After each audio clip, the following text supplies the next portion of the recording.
with me while I get on my stream and see who's here this evening. This evening, we are looking at getting our iPad MIDI apps, like Riffer, Autony, things like that, anything that will generate MIDI, Atom, to play external hardware synths, and also to get the audio from said synthesizers back into the iPad for further processing and or recording, or both. Okay, so let's see who's here. So what I have on the table here is everything is completely completely unconnected. Oh right, who's here? Like Hozza's here, Three Stig. Oh, excellent. Well, Colin. Hi, Colin. Well, I hope you guys. Who else is here? Let's. Oh, Wal's here. Brilliant. I hope some of you find this useful. I know that many of you will already completely know how to do this stuff. But maybe maybe you can maybe this will help you with certain things. So looks like I'm buffering already. Hang on. Well, I am on my screen anyway, just let me know. I just like to know you use my launch key. Right, well, I don't know. I like any MIDI controller, I suppose. I used to have a launch key, actually. Anyway, look, let's do this. So we have a completely, I mean, you might want to do this well with your Uno or your Crave and get your iPad to play either of those or both of them.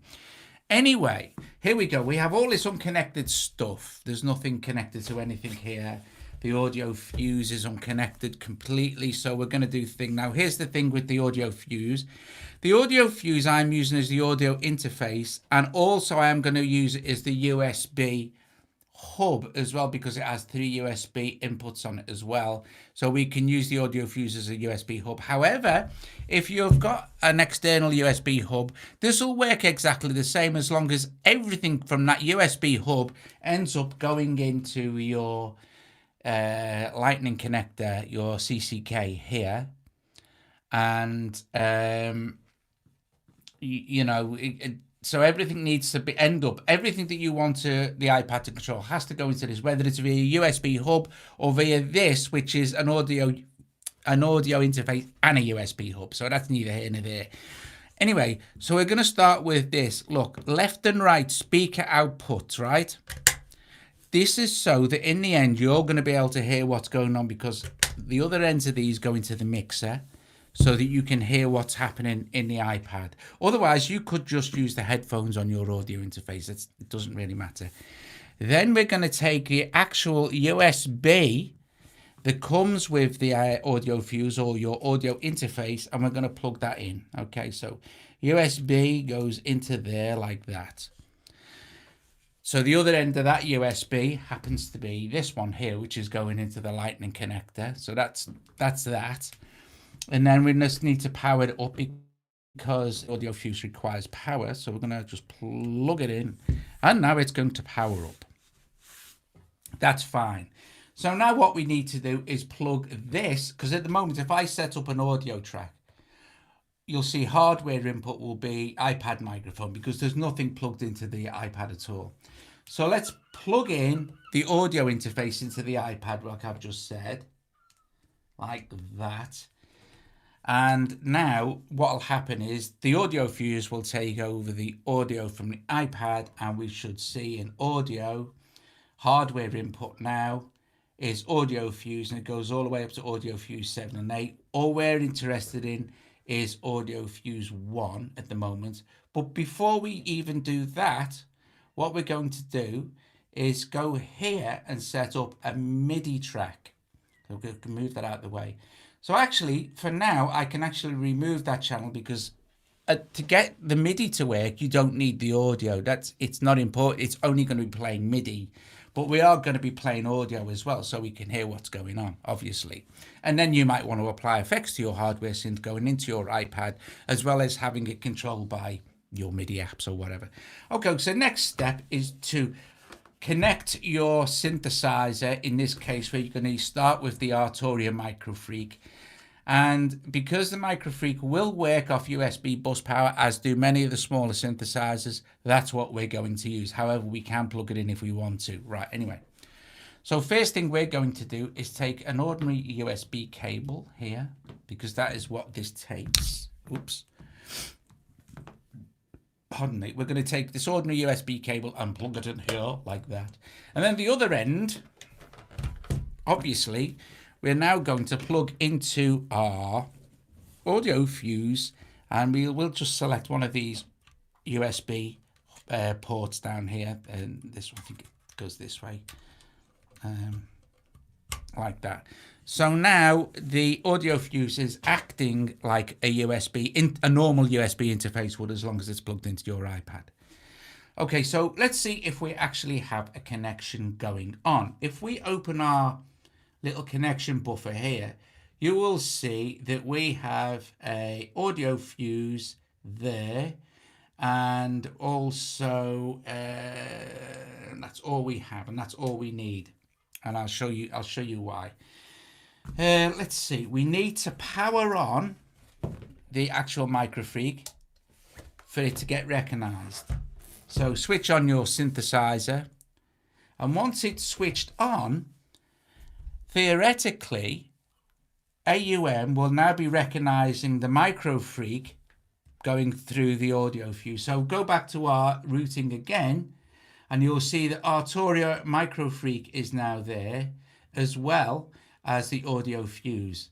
Okay, the audio fuse also does MIDI. So if you've used up all your USB channel, I'm getting ahead of myself, but you can use it as 5-pin DIN MIDI as well, and that's what you could do with this. You can plug it in ordinary MIDI into this and use a MIDI controller that might not, an old one that might not have USB. Anyway, so before we add any audio tracks or anything at all, let's go plus audio unit MIDI processor, and let's go to Riffer, and we could use Autony, any of the Brand Boss stuff, anything, or Atom or anything like that that runs MIDI. That's fine. So now we have Riffer. What we need to do is set Riffer up to play something that we want. So let's go with the key of G, and let's go with the key of G harmonic minor, and let's set some notes up in Riffer. Now, this isn't a Riffer tutorial, and what I'm going to do is make the screen darker as well so you can see the notes. Hopefully that'll work. Let's see. So it doesn't matter what MIDI controller you're working, you work with the one that you're most likely to work with, okay? Thought they were all flat on the table. Oh, right. Was that a bit of a shock, was it? No, the actual iPad's risen up on a stand. That'd be fun, wouldn't it? Right.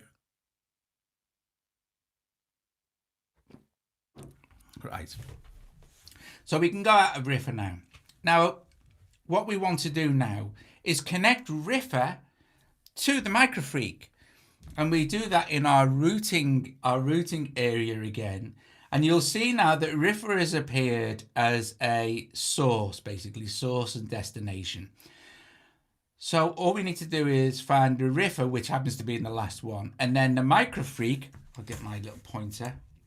The MicroFreak, which is there. So what we need to do is make a connection between that, and theoretically that is done. So if we can leave our thing now, and if we press play, what should happen? Let me get a sound here. And don't forget, I have no audio yet.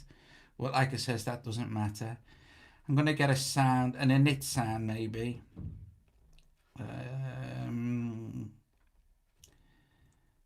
Init. This init sound we shall use. And even if I turn the volume up on the actual MicroFreak, we're still not going to hear anything. However, if I press play now, what should be happening is that this should be playing this, but we don't know if it is or not because we can't hear anything. So if we were to plug headphones into this, etc., etc. So first of all, what we need to do now is connect the audio from your synth to your audio interface, and that's fairly easy to do, obviously. So what we're going to do is go with a basic output there because it's mono, and we're going to go into input 1 on the audio fuse, okay, or input one on your MIDI, on your audio interface or whatever. And can someone make a comment, because it seems my chat may have stopped. I'm not sure if anyone's commenting on it. Just someone just say hi. Okay, so let's carry on. So, oh, brilliant. Brilliant. Hi, Daniel. So now what we want to do is create an audio track. So plus audio, open this, hardware input, hardware input, audio fuse 1. And now what we should have is the actual microfreak coming through our audio. So if we press play like this, you will see that we have audio coming in to actual this channel being played by Riffer. So let's connect the actual. Let me just link with the mixer.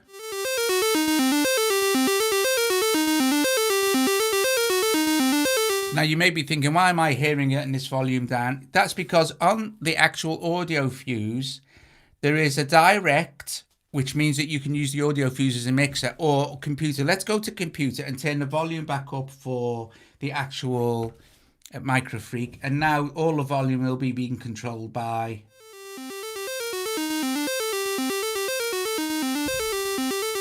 the iPad. So a few simple steps and you get your actual synth connected and being able to be played by the iPad. Now, here's where you can start having the fun. You can start to program the synths, or you can set up this better. So let's do this. Let's take our, and to prove it is this, it's been played by your iPad. Now the cool thing is now that this is working like an iPad synth, like you know, you can put effects on it. So let's put some sort of reverb on here. Let's put a dub station.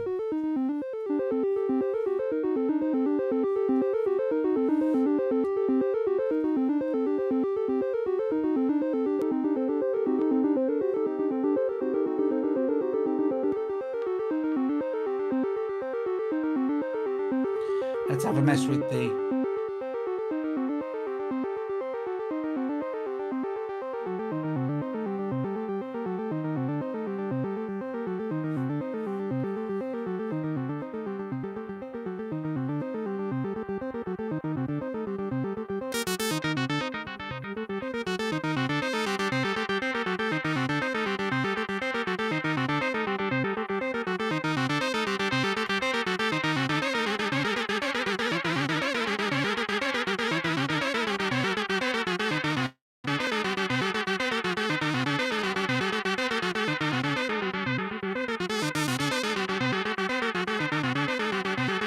And let's go to Riffer, and this is where we can.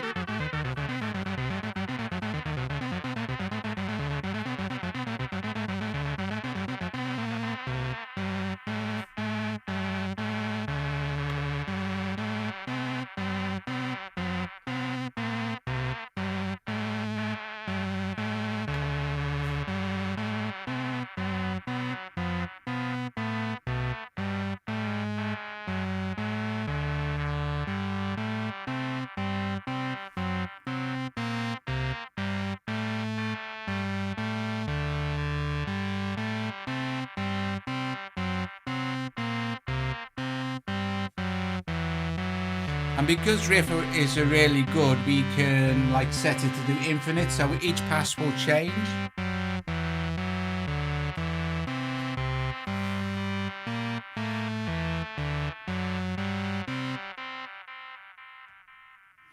So that's how easy it is to set up. So whatever MIDI or control, like, the key things to remember is the routing inside here from your MIDI like destination. You're sending your MIDI notes to the Arturia microfreak or whatever it is. It'll be somewhere in this list once you've connected it via USB.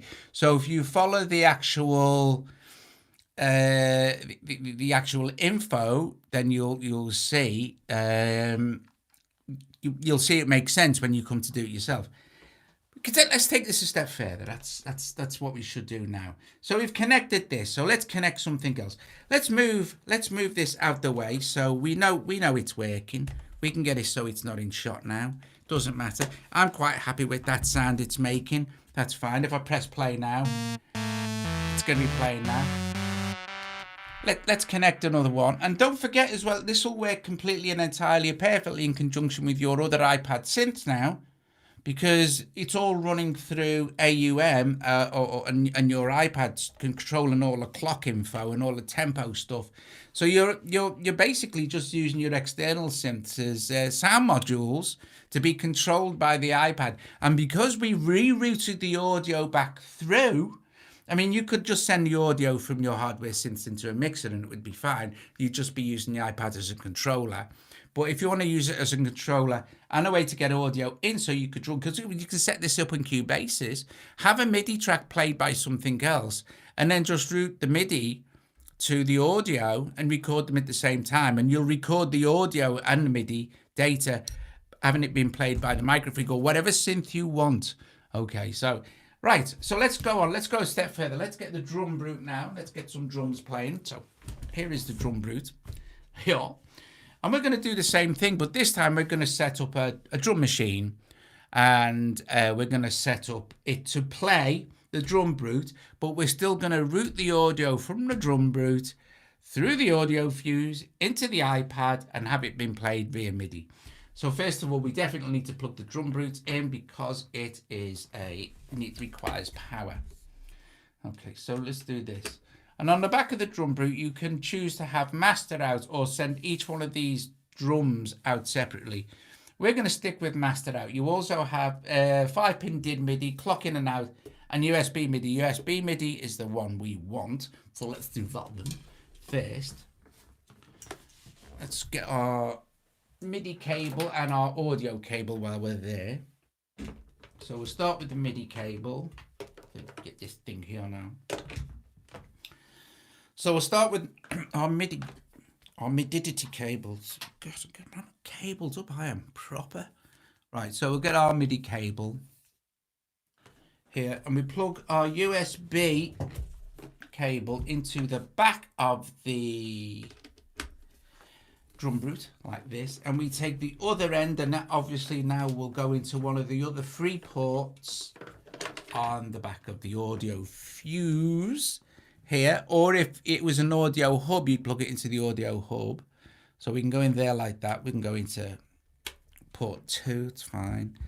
And then we're going to take our other audio cable here, and we're going to plug this in as well. And because this is mono, that'll do. We can just go into channel 2 on the audio fuse, master output, and then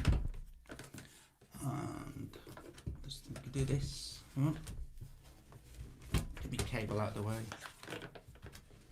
Right, master output of the drum brute into channel 2 this time of the audio fuse, and let's now set up an audio channel, audio hardware input 2, and this is now going to be receiving audio from drum brute. So let's see if that's worked. Switch the drum brute on, and initially it's going to be set for the clock on the actual drum brute will be set for internal, but you've got internal USB, MIDI and clock. Well, obviously we're using USB, so first of all we want to select USB on this. So maybe in your other MIDI controllers you may need to go into settings, and yeah, but this is why I showed you, see, because in the end it looks like a cable and nightmare, so you have to do everything a little bit at a time, otherwise it just looks like a joke.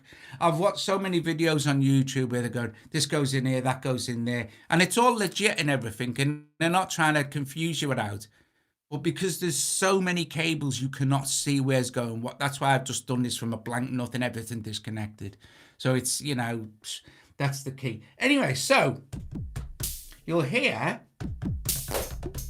we have audio coming through, and we can adjust our levels here. Don't forget from the other day when we record an audio that you get your levels right first before it goes in. And at the moment, let's set this to internal. It will play any drum machine going through the iPad. Any drum pattern going through the iPad internal. So we set this to USB, this won't work. So we need to set the USB up now for the drum brute. Now we plugged our USB cable from the back of the drum brute into another USB input on the back of the audio fuse. We know that we have our microfreak playing through EOS. Let's set up a simple drum machine. Let's set up a Rosetta XOX, because this is a good one to demonstrate this particular thing with. Now, if we go into our MIDI routing, and this is where we want to see what's going on, you will now see that we have drum brute here on the top as well, because it's recognized it via USB, the audio fuse, but your USB hub would as well, because that's how I used to do it before Joe took my multi-USB. Seriously, downstairs, gone. But luckily I've got a multi-USB on the audio fuse as well. So taking what we know is we want to send MIDI data from this destination, from this source to this destination. So all we need to do is make the connection there like that. However, in XOX there are a few more things to do. So if we open up the app like this and we go to this little star, you will see the brand boss has kindly made routings for us for various pieces of equipment. Now you would think it would be general MIDI, but it's actually Rusemaker General MIDI works best for syncing up the tracks. So let's see if this works, shall we? Let's give this a demonstration without generating anything. Let's just put in 4 fairly loudish kick drum kicks here and then press play.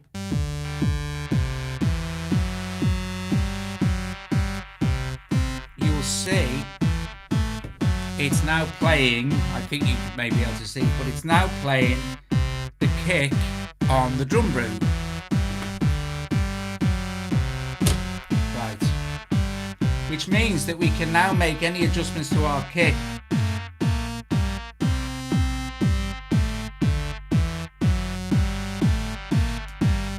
that we want to.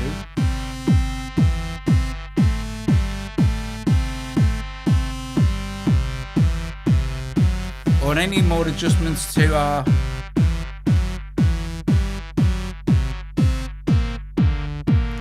microfreak. And if we get bored with this, we can go over here and make some changes.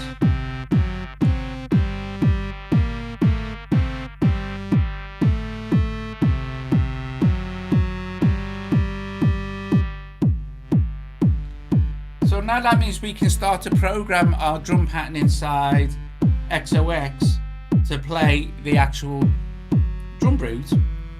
Okay, so let's go with some hi-hat. Now you'll see that, oh sorry, that's high tom is routed to this maracas. We don't really want that. Although it doesn't sound that bad, to be fair.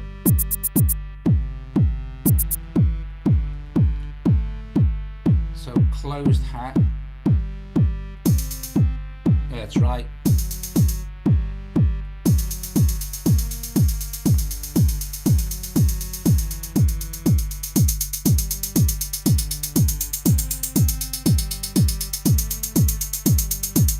And then all this stuff for your drums will work the drum brute, see? So mutating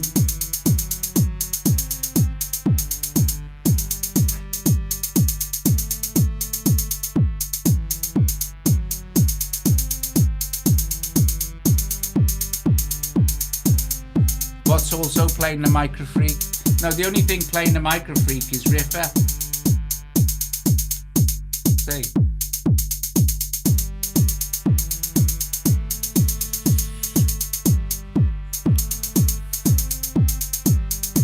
let's do something more interesting this time. Let's just actually randomize the pattern.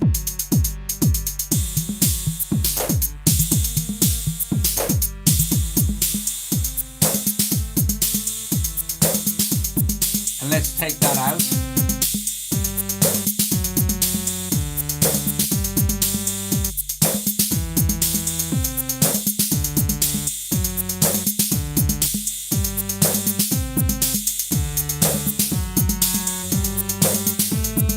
Put a nice bleach reverb on there. And on this one, let's put Beatformer.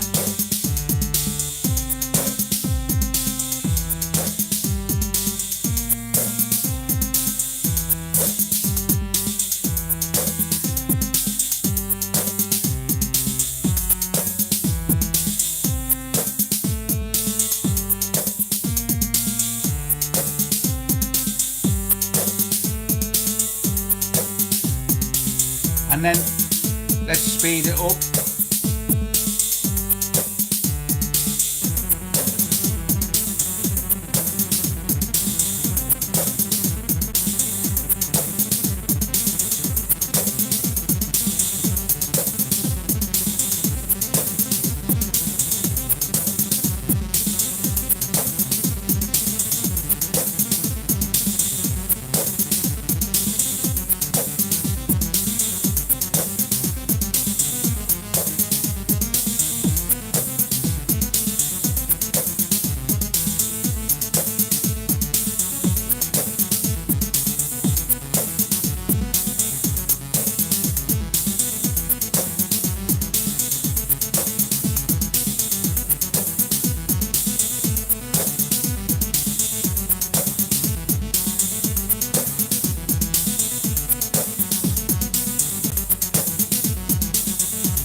And that's it.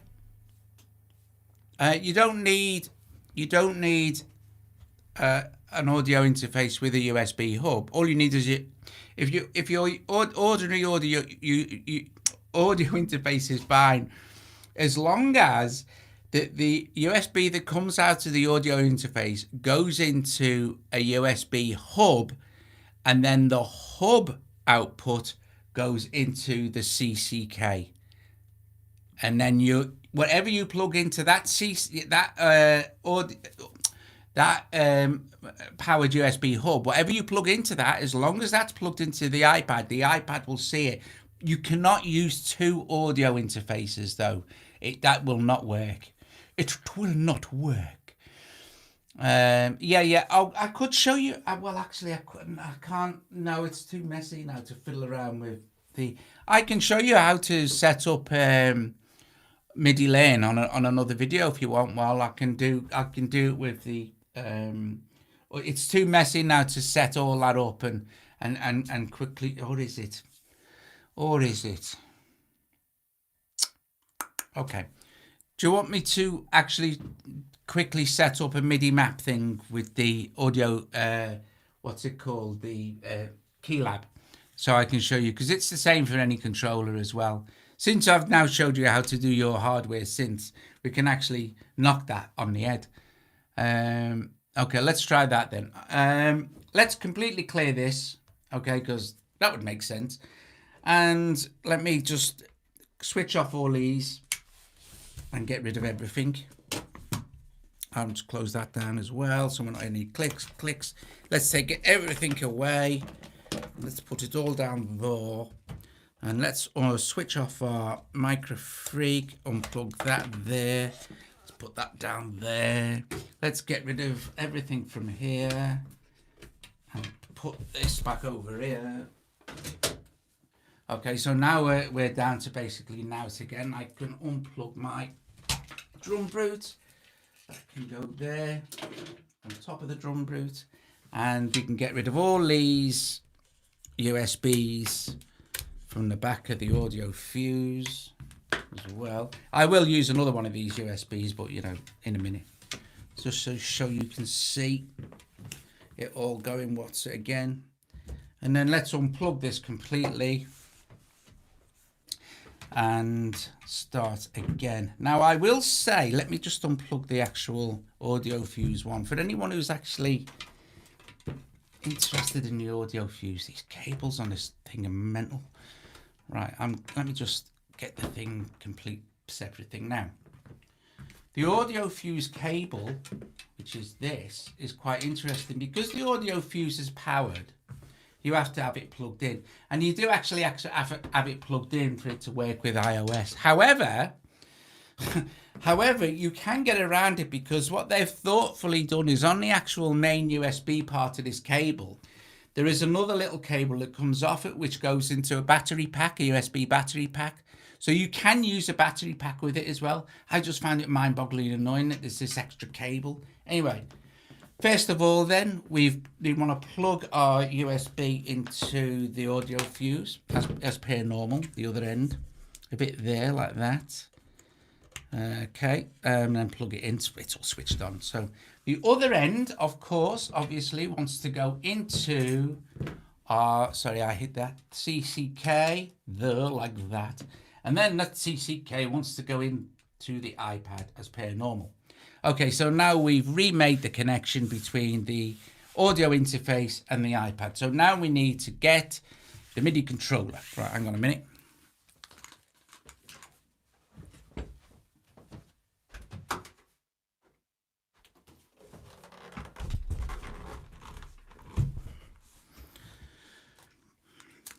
So here is the Arturia Keylab MIDI controller with all its buttons, sliders and knobs and things and dog hair. Right, okay. So first thing we're going to do is plug in the actual USB on the back. Now the back of the Keylab is quite elaborate as well. It's for a MIDI controller, it's incredible. It does pretty much everything. So we want to plug our audio into there, like that. If I can move it along and show you into this, but it also has CV in. That's for your sustain pedal. That's for an expression pedal. There's also inputs for 3 other pedals as well if you want to control your synths with Watsits and that. And it has standard MIDI out, and then it has CV stuff as well. So, you know, I could use that with the Mini Brute or something. Anyway, just do that. Let's put that there so you can see what's going on. And what we're going to do is plug in the other end of this cable, again, into the audio fuse and into any of the USB inputs. And luckily, the Keylab receives MIDI, receives its power from the iPad. So just powering that on and make sure we're in user here. And then we're good to go to start setting this up. So we need to do a synth or something. But first of all, let's do this. Let's open an audio track. Let's open a couple of audio tracks. Yeah. This is, pardon me. This is what you do. Say, for instance, you want to control your faders. Hey, Rusty. Say, for instance, you want to control your faders here with your faders. Here or here or here or whatever. Easy to do. What we need to do is go into channel 1, where it says channel 1 at the bottom there. And then there's these 3 little, pardon me, I've got wind now. There are these 3 little mixer, 4 little mixer things. So we open them. Most important thing, super important, MIDI sources. This or any other MIDI controllers that you have plugged into your iPad will be your MIDI sources. If I was to plug the key step into this now, it would also come up as a MIDI source. Okay, so that's key. MIDI sources, this is what AUM is going to need to see your MIDI controller. So MIDI sources, and it will see But down here, there are two things for a Keylab. There's a Keylab Mark 249 DAW. We do not want that one. We want the Keylab Mark 49 MIDI. And we just click on it like that. And now what we can do is tap anything that's assignable. Now, this is a channel strip, so you have anything that's available in that particular channel strip. We'll click on volume, and we don't need to worry about none of this. We'll just click on learn, okay, and we'll choose channels. Which ones can you see? We'll choose channel 7 and 8. So channel 7, and you'll see it will flash. And now our fader controls channel 7, and we'll do the same for this. So channel 2, we'll click on this. Our MIDI source will already be registered now as the Keylab, so we don't need to keep doing that for every single track. And we'll go volume, learn, and push it, and it's done. So now we have our MIDI controllers being assigned for this. I'm not going to go any further now, but it works exactly the same for all your other controllers, okay? It's just that it may get more complicated because there'll be more parameters. So for instance, if you open, let's open a synth with this. Let's open, say, I don't know, anything, like Primer, for instance, right? We want to play Primer with the keyboard. Obviously, that's the easy thing, isn't it? So we just do this and we choose our Keylab 49 MIDI, and now we can play Primer with the MIDI controller. However, maybe we want to control some aspects of this, maybe the cutoff with maybe one of these. Now, no, it's not already pre-mapped, so that's cool. If we go into here now and we go down to MIDI control, okay, we want to look in MIDI sources, and you'll see that our Keylab is already selected. MIDI sources is really important. So let's go down to channel 2, which is Primer, and we can see what parameters are exposed. Primer parameters, and there we go. Here we have all the different parameters that we control via MIDI. Let me see if I can see cutoff, learn, and I'm going to use LFO rate number 4, which is, I'm going to use this control here. So I'm going to hit learn, twist that controller, this one, I'll keep my finger on it so I don't forget. Go back into this, and now you'll see that I'm controlling this.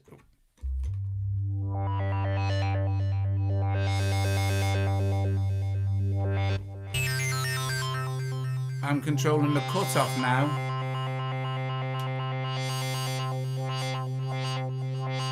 With the knob that I've just assigned to it inside the parameters. And that's how you do it, guys. It can take you ages and ages to set up.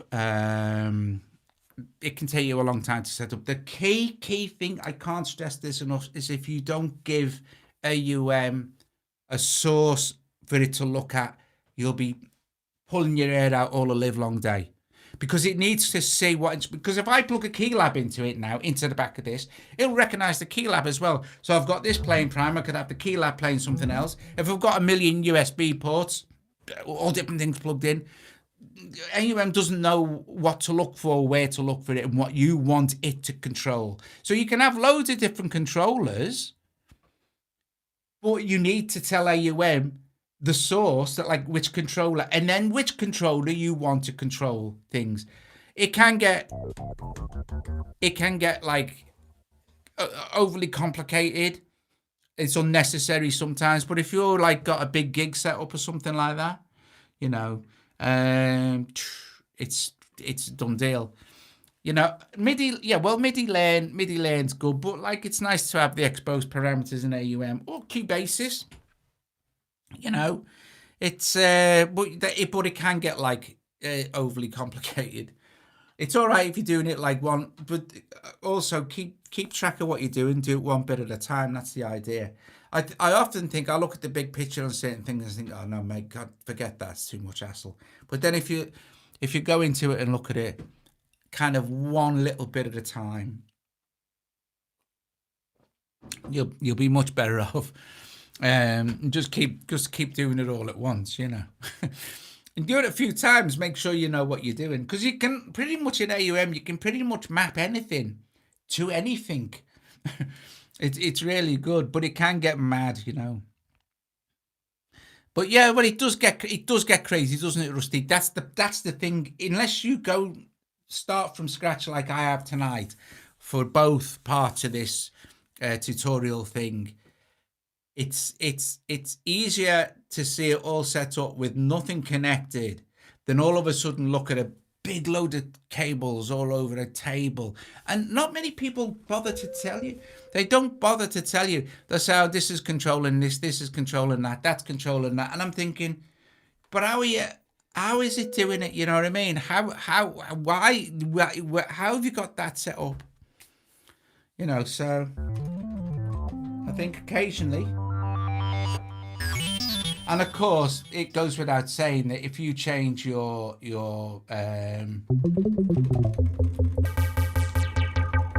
whatever you change, patch, it's still going to be that controller. And theoretically, if you save it as a project, the AUM thing, then you should be good to go. Now, if I had my sustain pedal plugged in, obviously sustain it, but if I had my expression pedal plugged in, I could map my expression pedal to that just by going into controller, lane, and moving the expression pedal that's plugged into the back of the keylab as well. Guys, I'm definitely going to go now because I've gone on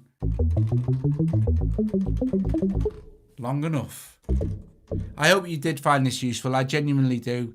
I know that a lot of people already know this, and I know, you know, I'll guess that you went through a lot of stress learning it, because I did initially when you first start to do this stuff. You think it's mind-boggling. It can get so confused, and you want to give up. So I just got to keep with it all the time. Anyway, it's a nice sound, isn't it? Usually, sometimes they're pre-mapped with certain things like volume and stuff.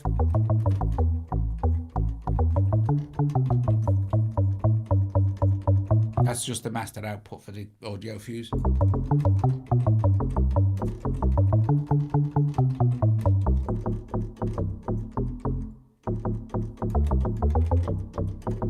Cool beans. Guys, I am going to, yes, hit the like button, please, folks, if you're watching and you haven't. Right, I'm going. Thank you very much for joining me this evening, where we looked at setting up hardware gear with our iPad to get to play MIDI and stuff like that. And then also, usefully, how to kind of do MIDI layering all in one video. So that was handy. Right, okay, guys, I'm gonna, this is good, even though I have done this, yeah, it's good to, well, yeah, I mean, you know, Colin, I mean, I know that you know how to do this kind of stuff. I guess for if you're into this kind of groove box performance type vibe, then you're gonna, a lot of controllers and a lot of MIDI and stuff like that is going to be super handy, because you want to be controlling everything via your faders or whatever you want to be bringing loops in, etc, etc. Oh, thanks, Walt, bless you, man. Honest to God, I hope this helped you guys. I hope that I was clear and concise. I did my best at the beginning to try and explain clearly. It doesn't matter what audio interface it is, they all work in the same way once you've hooked them up into the iPad. But I would recommend definitely the CCK3. You'll get all sorts of issues if you don't, because you want some power as well. Right, gang, I'm going. Hopefully, well, I might not have, I might have Delft tomorrow, I'm knackered. But if not, I may see you tomorrow. You know what I'm like. But if not, stay safe, folks, and be cool. And it was a lovely day here in the UK today. It's very nice. Radio. Just about to finish. Just 15 minutes farewell. Exactly that, Colin.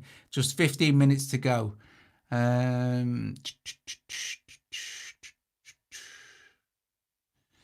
Why is that like that? Right, hang on a sec. Show that. That's fine.